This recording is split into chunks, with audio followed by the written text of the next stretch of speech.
Hello and welcome to episode number 3 of the Side Quests podcast, the podcast where we talk about all things Warhammer and tangents that we never really intended to go down.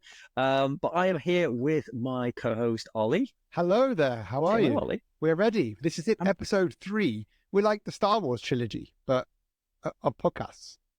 So this is the best one, is what you're saying? I don't know. I feel like we're getting better. If you've listened to the first one, the second one, and now, we still at this point haven't released the first one, right? So I have no idea what people think. I have no audience feedback, no audience participation.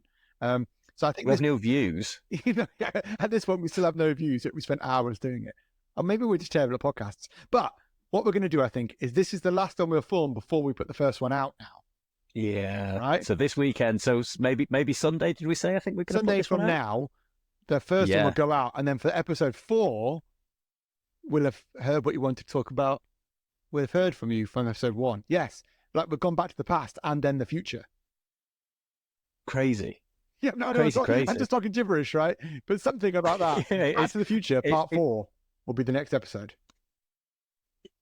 I like that little segue there. Yeah, so this is, but back to the original point. This is episode 3. None of this has gone out yet, so it will be exciting to see in the next episode what you guys think of it.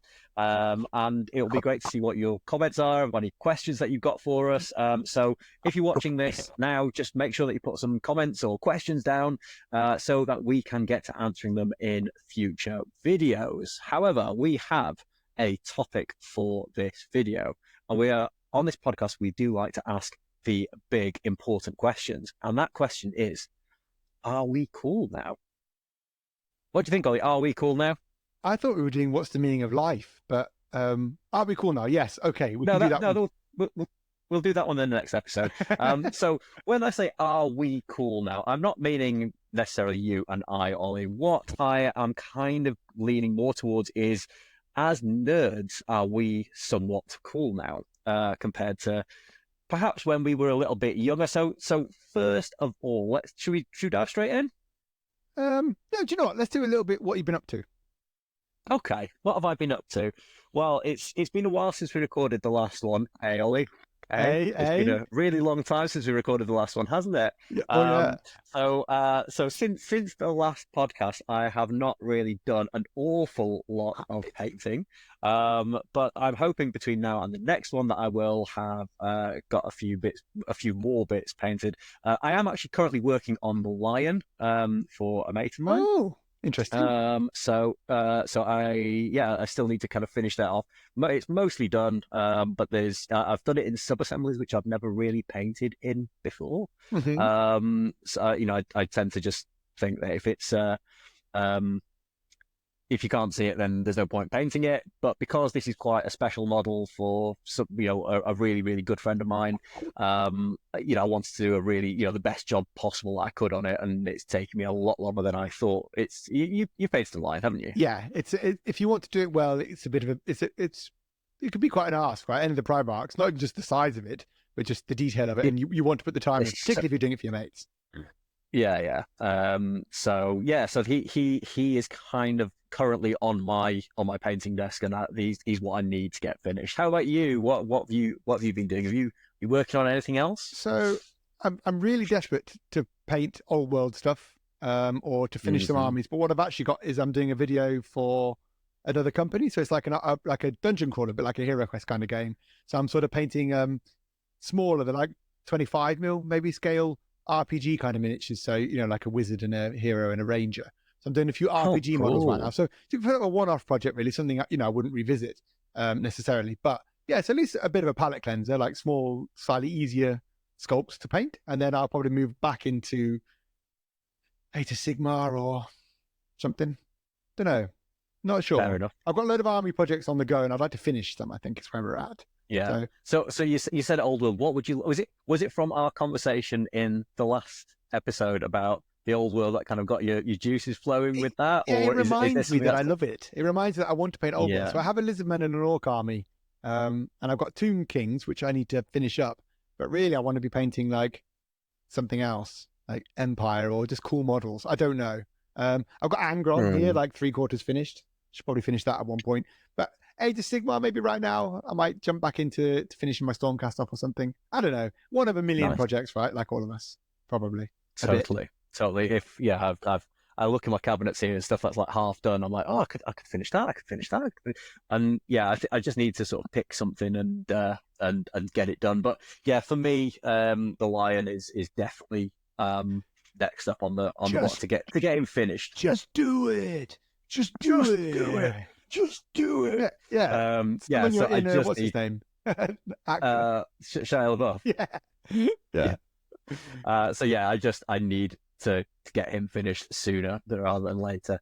So yeah, should we dive into the topic then? Let's do a deep dive back into the deep, interesting topic of are we cool now? Are we cool now? So yeah, not specifically. I have always been cool, obviously. The coolest. Obviously, you've always been cool. Like, you've kind of got you've been an actor, you've done all this kind of cool stuff. You've had all like a million jobs, and you're like, oh yeah, when I was a bartender in Australia for like a month, when I've done this, when I've done that, you've done all the cool stuff that I've never ever done. But that is not what I mean. I mean, are we now as nerds cool? So for me, starting off in the hobby around 2001, 2002 ish. So I was 13, 14 at that time.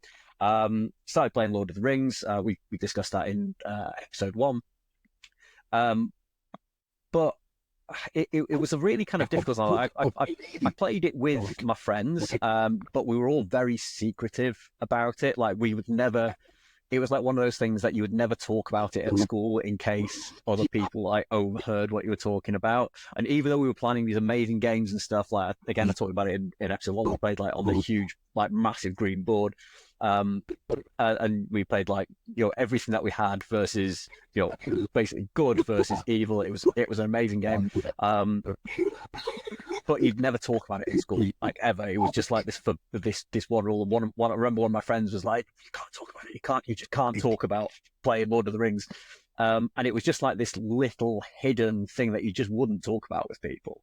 And it's taken a very long time for me to sort of shake part of that off. I think I still feel like there is that slight stigma. I think, from being a youngster, I think you still carry a lot of this maybe like emotional baggage from when you're that age, because they're quite formative years for you, aren't they? Yeah, definitely you get your hobby trauma. Yeah. Yeah. So I think there is definitely an element of hobby trauma for me in there, really. So how about you? When did you kind of first start, and did you feel the same way? So yes, to a degree, but I had 2 older brothers, so I started back in the early 90s. So for me, I'd have been a teenager late 90s, so like 13, that kind of age, right? Same as yourself, right? And I definitely remember like hiding the old foldy clip hobby cases, like the travel cases they had. Mm-hmm. I had a Warhammer 40,000 sticker on one side of mine. My brother had a different sticker on his. That way we could tell whose box is what. And with a big Ollie written on the side of it, and like Ollie written in on my books. But like you like, I would go cold and use my coat to hide that on the bus rather than be seen walking around Peterborough or Queensgate Shopping Centre with a Warhammer box, because it was horrendously uncool. You don't talk about it in school. You don't talk about it with people. You buy a magazine and you go in the corner like the useless nerd that you are. Yeah. Well, that's because I remember going at one lunchtime to buy White Dwarf magazine from, you'd be able to go, you were allowed to go out of school at lunchtime and things. We walked down to town. It's probably like, I don't know, half a mile walk. And I went into Smith's and bought myself a copy of White Dwarf. And I remember, because they didn't take care, they don't think I took my bag with me, but I stuffed it underneath my coat. And I was like walking back up to school with this like White Dwarf magazine kind of clutched underneath my coat because I didn't want anybody to see it. And then like I remember kind of like hanging back. Everybody else was going into class, once the bell rang and things, and I was there like stuffing it in my bag so that nobody saw it, because I was just so embarrassed of having this White Dwarf magazine. I just didn't want anybody else to know. And like thinking back, there was probably other people like in school at the time that did play it and that were kind of aware of what it was and would have been like, oh, that's pretty cool. But at that age, like, I don't know if it's the same with you, but like at that age, it felt like if you weren't into like sports or something like that, you were like the outcast almost. Like, it was, I don't want to say like jocks and nerds sort of thing because we're not American, but it just felt like people that were on like the football team and things were the cool kids. And then there was people For who sure. kind of weren't on the football team, was just everybody else was just kind of like nerds. And yeah, I still feel like I carry a little bit of that still with me today. Um, That's and understandable. yeah, I mean, yeah, I think a lot of people probably feel the same way. Like I say, I'm sure there's plenty of people out there who were also playing Warhammer. But you like, you'd see someone else getting bullied. You know, you're not going to go, wait a minute, I'm the same yeah, as him. Bully me too, yeah, right? yeah. I had a little bit of, I was a little bit fortunate because I had two older brothers who were into it too. So Mm, um, at least like I had people to talk to it about a little bit. You know, it wasn't as I wasn't as the social outcast on my own totally.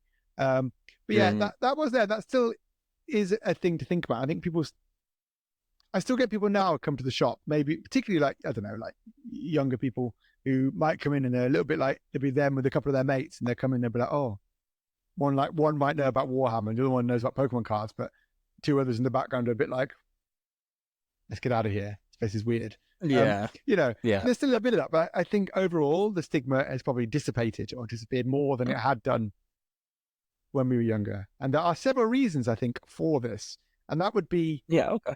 that would be things like computer games. There's Warhammer Yeah, computer games. Computer games are cooler now, right? Call of Duty and yeah, Fortnite and all these things people have played. That I'm not saying whatever specific games are cool, but kids play games now, and computer gaming is normal. So like gaming itself has yeah. become I more think normal. it was definitely a little bit more niche when we were that age, wasn't it? You know, it wasn't something like it feels now that every man is dog's got some sort of console or PC gamer or something like that. Whereas yeah, back then it was. I don't know if it was more expensive, perhaps. Probably not because it's still bloody expensive these days. But it felt like it was. These days it feels like it's a lot more again accessible than Yeah, than it ever was back then and things. And I think, you know, again, you've oddly then you mentioned kind of Pokemon and things. Now it's a huge thing again now, isn't it? And I remember as a kind of kid, when I was a bit younger, so how old would it have been? About 11, 12. Like, that's when Pokemon first came out. And I used to really enjoy the game. And there was a girl in my class that I actually we used to trade Pokemon and things, which was really ooh, like, I know, no, nothing like that, Ollie. But, we used to trade Pokemon but then as soon as like people kind of cottoned onto that, they were a bit like, oh, you're a nerd playing like Pokemon. That's a game for kids and things. Whereas now, like adults are playing it, and it's just definitely not got the same stigma as it had back then. And do you know what? Even probably back then it didn't, but it's just the odd person saying it made me feel that way. uh, Um, maybe also we're older, so I just don't care. You know, yeah, if some maybe. guy's like, "Hey, you nerd," I'm like, "Fuck you!" Like, who Okay, cares, right? doesn't matter. So, Doesn't matter. so there's definitely an But element of that, but like there are like like in general like popular things, right? There's been series. So you look at Lord of the Rings came out in the early 2000s, and mhm. Game of Thrones was what 2011. Stranger Things for D&D was like mid 2000s, whatever's. Walking Dead, we had a D&D movie this year, like, and then so like it, even like it, popular culture, it's become yeah. something. It was on a South Park episode playing Warhammer, you know? Yeah, yeah, exactly. Yeah, and when you've got on South Park, you've hit the mainstream. Yeah, Um, yeah, something to bully about. Yeah. So like all those yeah, things lead to more people just knowing about it and even being aware about it. Board game cafes, board games, like man, the outlets now are yeah, massive. exactly. So it definitely feels like it is more. To me anyway, it feels like it's more accessible these days. But do you know what? I still feel, even though I kind of do this on YouTube and like obviously I don't mind talking about it. Anybody kind of comes up to me and chats about it and things. But as soon as somebody that I know from my past asks me about it, like I get this little kind of twinge that I was still a little bit embarrassed about what I do, even though like in real life and like, outside of talking to that person, I don't care whatsoever. Like, I enjoy what I do. I wouldn't do it if I didn't enjoy it. And I wouldn't be doing this if I didn't enjoy it. But yeah, there is still that kind of little switch in me. I guess that little tinge of embarrassment talking from when I talk to like my mates from school or something about it. And it's just such a weird feeling.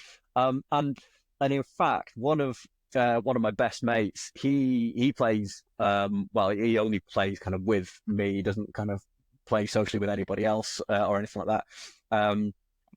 But he's got a couple of armies. He's got most of his models are actually in my garage here because he didn't really want to have them at home. But he's now got a dwarf army. And when he kind of said to his wife that he was going to do it, she was really like, "Oh, you want to play with those little toy soldiers?" And then, like, when we've been playing before on the kitchen table, she's come through. It's like, "Oh, so what are you doing then?" Like, like starts like walking them across the table. It's like, "Oh, you don't realize what you've done. You've ruined everything. Like, you've ruined everything. I'm going to lose now because of you." But like, she just like, but he's still got this real like embarrassment about talking about it and things. Like, it's something to be like a bit ashamed of. Yeah. So I think a lot of people are in that same situation. Absolutely. Now, I probably don't feel that way myself, just because like with the shop and stuff. So it's kind of like my job too. So, yeah, totally. But I do understand that feeling, and I think I'd have felt the same way. Like, I don't know, this is going to sound really cliche. You say, like, I don't know, you meet a new person, like, it's the first thing you talk about, Warhammer. Like, no, Yeah. right? You talk about your job and whatever things you do. Like, what else you get up to in spare time? Oh, I don't know. I like movies. Like what?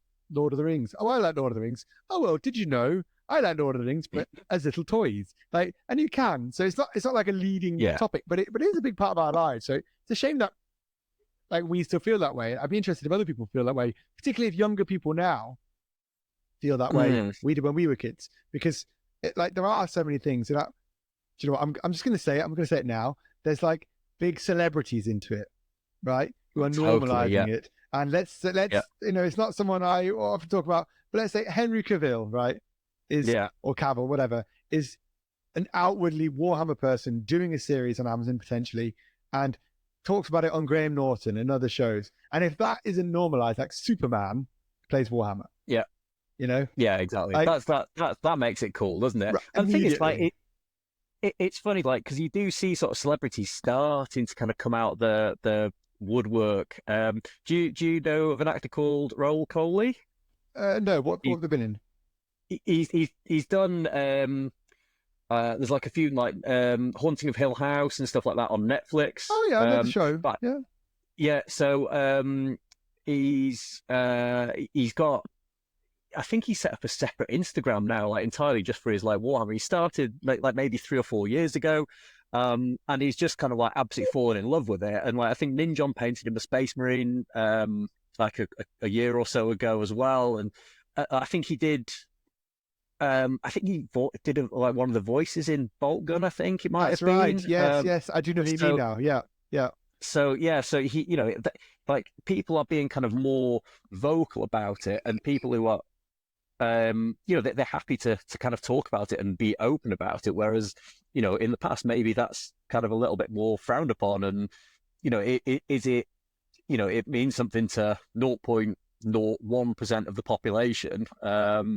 But for you know, it's only speaking to a really kind of tiny niche of people out of the total population. Do you know what I mean? Yeah, it's still a very small thing, right? Like, you know, I like, but also the general player base is like revolved round one step, right? So like we were the young ones getting bullied, and I'm sure it's the same for people older than us, right? We're probably the same. You know, you're playing D&D in the 70s, you're a Sado, right, or whatever. You know, I don't know.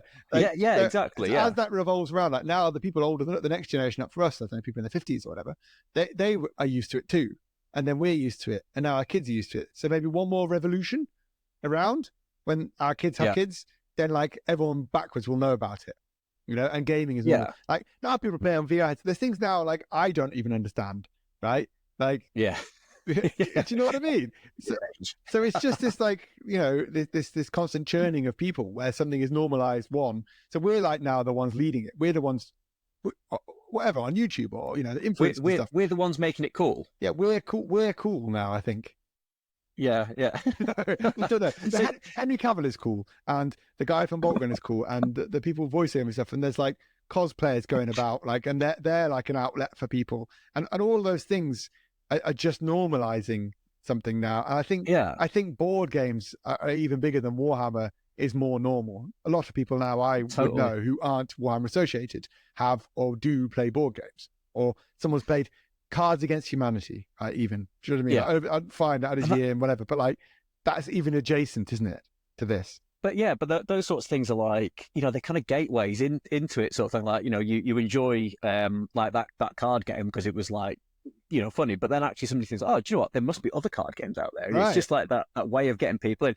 But you kind of talked about people, obviously Henry Cavill and things. He's a really big name, but there's been really kind of popular shows like, Big Bang Theory was one. We've Yeah. discussed it before. That has kind of made, don't get me wrong, it was kind of poking a bit of a finger at kind of nerd culture and things like that, but it kind of made it um acceptable and I think people were like, oh, there are people that are a bit like nerdy like me out there, and because that show was insanely popular. Was it nine Hmm. series it had? They wouldn't have carried on making it if it wasn't popular. And don't get me wrong, there will be kind of non-nerds that watch that, but actually I think that show will have kind of spoken to nerds as well, because they can kind of You can what's the relate to word, that. not on You can yeah, relate. relate to it. That's I think yeah. they had an episode where they basically played like it wasn't quite, but they played like Magic the Gathering, didn't they? And there's Will Wheaton on there and stuff. And like so, Yes. card games, right? And there is still a stigma even in card game, like the classification of card game players and the classification of Warhammer down to D&D or whatever. And there's still like a hierarchy inside, I think, the nerd culture. So But so what you're overall, saying is like Warhammer players are cooler than card game players, is what you're saying. I think that would be the general perception. Yeah, I'm not saying I agree with that, but that would be the general. How dare you? How And dare I've you? insulted so many people now, but that would be, I think, the general Yeah. perception, right? Yeah. But then we're all unified together against people who don't know it. Exactly. But then there's lots We're of things like, unified against the normies. yeah, the normos. Yeah, we're normies now, I think. Yeah. Uh, and I just think it's TV shows, it's common popular culture, right? That has made it more normal now than it's ever been to be into gaming. And then you talk about things like price, and you talk about accessibility, and you talk about the kind of people that are playing. So we can bring our kids into a store, right? And that's cool for them. It's an experience for children to go to whatever. And we're actively doing that. So we're actively making the next generation go, oh, my dad plays Warhammer. Something plays Warhammer. And there's so many people now who comment on videos going like, oh, like, I might do an introduction video and they say my son and my daughter have played it and we love watching your videos and whatever. And that's nice. That it's like bringing families together, and it's something that people can do actively with friend groups, and people are meeting up in the store who don't know each other to play together because it's a safe place to meet. And sure, there's still people who will, who aren't into it or whatever. I'm sure that there's a fair enough element of like bullying and things in the world anyway, but it's certainly a safe space for the majority of people, I think, no matter whatever background you come from or where you are in the world or where you are in your life, to do something. I think that's kind of the beauty of it, really, is it's a nice place for people to meet, and they can talk about stuff, even if you're not socially outgoing or you can be a little, you're a little anxious. You can go there and you can talk about Gilliman and, his flaming sword and Dawn's cool shield, and you're there with people who understand the same thing. And I think Yeah, it's totally. a nice artistic outlet, place for people to do that kind of stuff and feel comfortable. So even regardless of the general society, that there's the sort of the stigma going away, it's good to know more people are into it anyway, who are happier to talk about it. I think that's good for people's mental health. I think that's good for people's like hobbies and passions, and it's a nice outlet for people. So all of those things are kind of all inclusive in like this sort of the bullying disappearing. And although we may still have some stinging memories of being kids, hopefully people now have less of them. Totally agree with you. And I think you kind of you said an interesting point there, just about kind of shops being like a welcoming kind of space and things as well. Not that the shops that I used to go to weren't friendly, but they weren't a welcoming like place. Like they were amazing and they were interesting. But I remember walking in, and this is like as a young teenager, kind of walking in, and it's like painted black, and it was really oppressive, and it wasn't like a bright and airy shop or anything like that. It was like this little dark corridor that had like all the Warhammer kind of down one side, but then it also had like loads of like collectibles of, at the time, things that I'd never heard of, like like series like Spawn and things like that. So they had like all these like crazy looking like mutant things. I don't even really know what Spawn is now, but like these like action figures in boxes and stuff like all kind of lined up, and it just wasn't at that age a particularly welcoming shop to walk into. And again, like some of the Games Workshop shops at the time, they were quite sort of dark and pokey and things, which again didn't really encourage you. Whereas I think shops now have kind of moved on, and they kind of, it's not necessarily somebody who just likes Warhammer that's opened up a shop. I think now it's people who kind of know a little bit about retail and making a welcoming environment and things. You know, you've got, yeah, I could go on about retail now because, you know, I've done quite a lot of retail, but things like you've got really like nice textures in your shop, like the wooden tables and things like that. It just makes a much more welcoming atmosphere than some of the shops that I had when I was as a kid. Yeah, and that's absolutely true. I think shops now, like it, regardless of whether you're a hobbyist or not, and I think obviously to run a wargaming shop or own a shop or whatever, you have to have an interest in it to some degree. Whatever part, you might be a Magic player, you might be a Warhammer player, you might be a painter, whatever part of that aspect you like. But you can't just open the shop and they will come, right? You can't just build it and they will come now. Retail is a competitive space, and it's never been more competitive than it is now, and people's expectations are higher than ever. So really, the shops like you were probably talking about, and I remember there was one like that, don't exist anymore, right? Yeah, because they haven't adapted and they can't be there anymore. So now, like, if I haven't got a space where you can bring your friends or your partner, and it's not like quiet with no music, it's dark, there's like some old dude, you know, a weird stain on the floor, a grayed out Slayer shirt, you know, with some stains all down the floor, and it stinks, and like, you know, things are damp and stuff's not got any prices on, and you can't pay by card or whatever. Do you know what I mean? Like all of those barriers, right? Barriers. It's all barriers, isn't it? When you first you want to look at the shop and it looks nice from the outside, right? Then you'll go in. Then it needs to smell nice, look nice, sound nice, have a good atmosphere. And then, you know, then it's the next barriers. The products need to be displayed with prices. And then you need to maybe have friendly staff. So like you Games Workshop staff are all trained, aren't they? You go, hey, what are you working on at the moment? Why don't you buy this Eldar? But you know, and I know people kind of like, you know, like, oh, I was hassled in the Games Workshop store and things like that. That's not hassling. That is just like having a bit of like manners and a bit of, you know, a bit of something about you. You know, if somebody walks in your shop, if you don't acknowledge them, if you don't sort of try and have a bit of a conversation with them, how are you going to judge how you could potentially help them? Do you know what I mean? People do need help. It's basic retailing. Absolutely. I when I first opened, I always remember there was one customer. She came in and she bought beds for her kids, and I remember thinking like, oh, I should really like, I don't want to be like pushy, but there's things she needs that she hasn't got. And I remember thinking like, oh, you know, she'll figure it out. But she actually came back about half an hour later. Was like, oh, I just read I need a spray can and a paintbrush. So have you got those? Like, yeah. But that's annoying for me not to have said, you know, here's the options. You probably do want a second paintbrush with two kids. You know, they're not going to want to share a starter brush.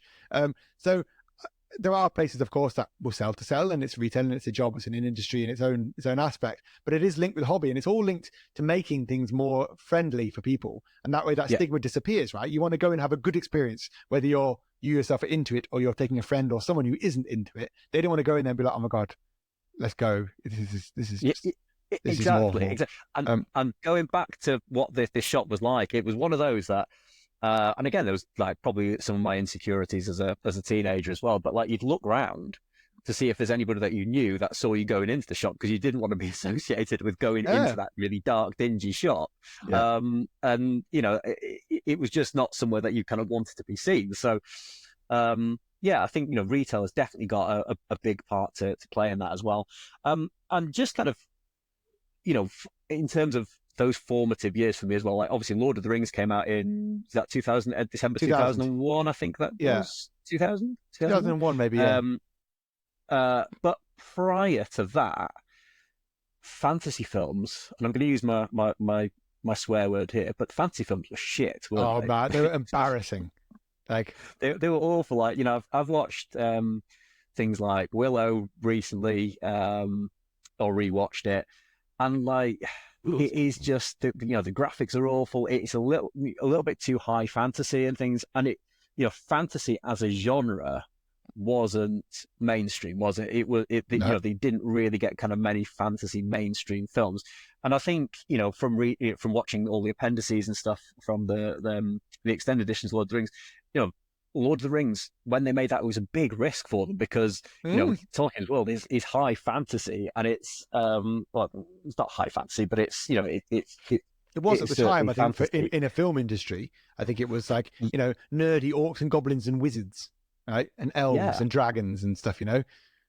Peak It nerd. wasn't particularly seen as cool at the time. So, No. you know, they took a big gamble on that. But I think once that you know, it certainly set a standard for fantasy films, and then it's made that again, like fantasy became like a lot cooler once that came out because there was so much merch around. There was, you know, it won Oscars. You know, it was such a massive hit, and I think that definitely helped normalize the people being into fantasy a lot more. Do you agree? I would say, yeah, I would say of certainly for our generation, I can't think of I mean, aliens or something, right? Maybe sci-fi, but I can't think of anything that Yeah. like normalized fantasy I specifically think more than Lord of the sci-fi Rings. was always a little bit better. So there was things like, you know, Star Trek was always, but Yeah, again, it was still sort of nerdy. slightly nerdy. Star You Trek, know, Stargate.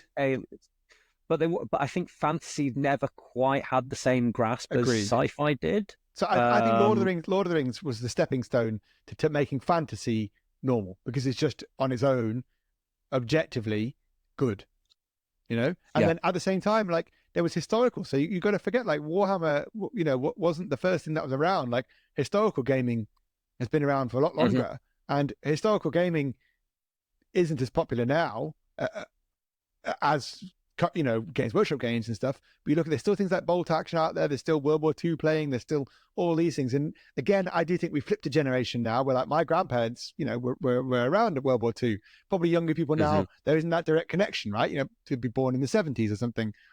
Yeah. So people's parents now, or us, you know, us or people are older, probably the last link to people who are directly involved in World War II. And my grandparents have gone, right? Like I'm too old now. Yeah. So it would be harder for people to connect to historical gaming, but then things like Gladiator and Troy and all these made like ancient wargaming was kind of popular for a while. So Warhammer Ancients was a thing, and all of these. I know it's a slight sidestep from fantasy, but it's a relevant part of wargaming history, right? Wargaming Napoleonics. Well, the very first things I ever got were like the 54mm Napoleonics figures and Airfix models and all those things, and they were seen, I think, as less nerdy.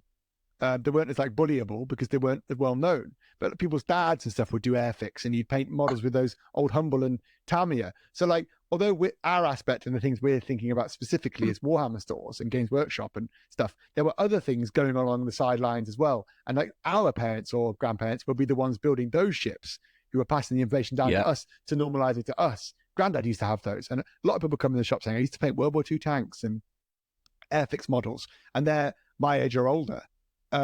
So thinking about what I said earlier about like that generational like normalization, maybe we were affected a bit by that because I had, my granddad was, you know, was in the war. Both my grandparents were. And my nan remembers, you know, so like you've always got to think culturally what was going on at the time. So like that was then, right? You had the war, right? And we've had various ones since then, sure. But when we were growing up, it was like you say, Lord of the Rings was the big like thing, the interest point that people talk about. You know what I mean? I don't mean to say that War and Lord of the Rings are the same. That's not what I'm meaning. I mean like, it's what's going on in I might be using this word, but the zeitgeist of the time, sort of thing. You know, I think that's the correct use of that. What is the cultural pulse of what's going on? Right. So all of it all links back, and then at the same time with Lord of the Rings, we had Troy. Gladiator, I think, was the same year, or maybe a year before. Gladiator the year before. 2000. Yeah, Gladiator was. It felt like there was quite a lot of historically type films that came out around that time as well, didn't it? Popular. Kingdom of Heaven, Gladiator, Troy. They were all like early 2000s. The Gladiator was 2000, Lord of the Rings 2001, and they were all like blockbuster hits, right? So I went to watch Hans Zimmer. What did he call it? Like sword and sandals movies, right? Men with swords and sandals, right? Yeah. And all those things were popular. So even that aspect of gaming, like, took a little bit of a yes, or you took like Sharp, right? Back in the 90s. Yeah. Napoleonics. That was kind of sharp, was this rugged that women fancied. He was kind of cool. Like he's your Aragorn figure, right? That, but like a bit more gruff and totally. whatever. So there's always been various levels of appeal to various different people. It just depends how accessible those have been. And I think historical wargaming, it's probably as bigger now than it ever has been. But I feel like if you were to chart it, it's grown, but not as exponentially as sci-fi and Warhammer, so it's right? A very sort of small, the smaller end of a small sliver of the pie chart of total war gamers then. But 30 years ago, they'd have probably been closer together, right? Yeah. Warhammer and historicals. So it's funny how things fall out of fashion a little bit. Certainly things are less culturally popular, but now we're in the era of Kickstarter. That's 5 years, 10 years, whatever. Kickstarter's been massive, so all these games have been brought to you and all coming with miniatures, all coming with models. Board games generally contain models, so that's normalized models and dice rolling. So people that aren't aware, if you say to someone, roll a dice and hit this guy with the strength and the toughness, they generally know what you're talking about, even if they themselves don't play it. So how's that normalized the hobby for people anyway, which removes the stigma? And I think as well, so, you've definitely kind of hit the nail on the head there. When you come to sort of licensed products as well. So, you and I both, we both love the Skyrim miniatures and the Fallout miniatures. We're both sort of, you absolutely, particularly you love Skyrim. I love Fallout. I've got a huge collection of Fallout miniatures that, some that I've painted, the vast majority I've not. Again, that's one for the eventually pile. But it's kind of, there is that kind of connection between computer games and then tabletop gaming, and it's kind of dragging people from one niche into another. So if people see a tabletop game that includes something that they recognize, so if they're a fan of Star Wars or something, there was obviously there's Legion now, but there has been X-Wing and things. So if you were interested in the ships, then there was a game that related to something that you were kind of interested in. So I think that's kind of made it maybe a lot easier for people to almost justify to themselves getting into a war game. That's a good point. IPs, nearly everything now, every series, every show that has an IP has some sort of game or board game equivalent, right? Battle, Star Galactica, I don't know what else, literally anything. Halo, like you said, Skyrim, Fallout, Discworld, all these things, everything. Lord of the Rings itself is one of those. Just it got backed by Games Workshop, so it boomed. Worms, Armageddon is one coming out soon. Crazy. Anything. I love Pokemon, that game.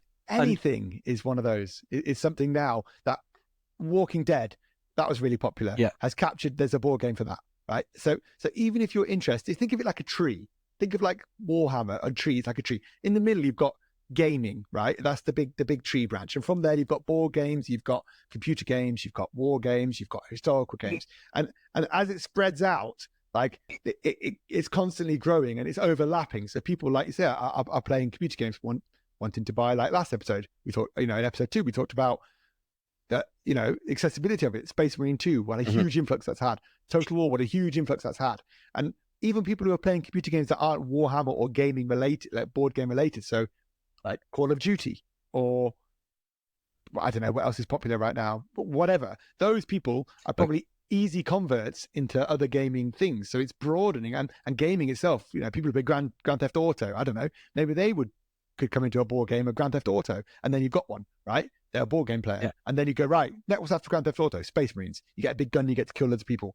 Bang. So it's just growing like so rapidly. Like it's $1 billion, multi-billion dollar or £1 billion industry now globally. Massive. And it's so many people doing so many things. So IP addresses, you're right, it's an absolute way to make things cooler. I watch Lord of the Rings, I watch Game of Thrones, you can play them as a game. Easy. Yeah, that's absolutely it. And I think, my wife, I was going to say partner, but she's my wife now. She's been my wife for a couple of years now, so she's about to listening. get in trouble there. Hope she's not listening to this. But whenever I sort of say, would you ever be interested in playing Warhammer with me or anything like that? She's like, no, absolutely not. But if I kind of came to her with something that's an IP that she likes, I could imagine her being like, oh, actually, that might be interesting. That might be fun. And I think that's probably one of the ways that I would, if I could get her into wargaming, that would be one of the ways that I would do it. is trying to find like an IP that she likes and try and shoehorn that into it, if that makes sense. We need to catch up in a year's time to see if you manage to net her into something. Shall I have that as like a bit of a challenge for the podcast? Like, so you get her playing. So a question for the audience: how am I going to get my wife into wargaming? How am I going to get her to have a game of some sort of tabletop game with me? Give me some suggestions down below, or even suggest some games that you think she might like to play. If your wives and girlfriends and things like playing games, what do they like playing, and what can I maybe try and tempt Lucy with? That'd be interesting. I see. Hopefully, I'm not gonna answer this one because I got Kira into wargaming and now she streams and paints all of her own volition. So yeah. So how did you approach that with Kira then? Let's kind of talk about that, because it's something I said earlier about my my best mate. He was kind of really nervous about telling his wife that he was going to start painting some models again. So was Kira quite accepting of what you were doing? So she didn't know about it, right? She knew about it a bit. She knew of Warhammer and stuff, but she knew I did it a bit, but didn't know to what extent. It wasn't something, like we said, it's not the first thing I said on the first date is, hey, trying to come to my 40k collection. I've got a shit ton of Primarchs. Like this isn't the way. It wasn't, it's not from that very like slight stigma, right? You just oh god, it's a bit embarrassing. But she was always into Final Fantasy and stuff, right? So she liked the Final Fantasy computer games. So we both liked those. So we kind of got into that, and then she I think I spoke about it something. She bought me a Lord of the Rings set years and years and years ago. She bought me one of the starter sets because she knew I liked Lord of the Rings. But it's a little bit after we were talking about stuff. But she actually was interested in painting, and she likes fantasy. So at the time, Warcry had just come out, and I said, "Here we go. Do you want to have like a go?" She said, "Yeah, sure." So we had a little game on the floor. Basically, it wasn't like a big introduction. It wasn't this like now. I think I'd have this nice table with all this lovely terrain, but it's a bit intimidating maybe. So she never rolled the dice. Yeah. I remember saying to her like, "Oh, you need to roll a 4+." She's like, 4+ what? I was like, "I mean like 4+ on the 4 dice." or higher. 4 or higher. She goes, "All right. Why do you say 4+?" I was like, "Yeah, fair enough." Terminology, right? Is it like why would they know why would someone knows what that means? Roll a 4+. Literally, you think 4+. What are you talking about? So, like, I just let her find her own way. A lot of people I see it here, and they're like, they're really passionate about something. So that like comes across, and they end up talking about like lore and these Primarchs and stuff. And people who have no idea what you're talking about, that's intimidating, right? Being like, oh yeah, and this, and they get overblown by like all this stuff, and you nerd out too much. And a plasma gun, you roll a 1, like, woe down there, cowboy. This person has no idea what you're Bring talking it down, about. just simplify it. Let someone find their own way. Show them it. So Kira then painted. You can actually watch her on my channel, Brought to Wargaming. Kira painting her first model, and you can see her. The first time she saw my Warhammer collection was obviously ridiculous. My pile of shame pre-shop. Yes, I remember that video. I think at the end of that, she was a little bit gobsmacked. Was like, I remember. She was like, you said like, how much? What do you think the value of stuff here is? And she was like, oh, I don't know, like €1,000. And you're like, I can't even think. It's probably closer to like 15,000 or something. She was like, that's a mortgage. I was like, yeah, it's a deposit on a house. Still don't have a house now, so she sort of found her own way. So I would never like push your like feelings and stuff, right? Like she liked fantasy, let her have a look.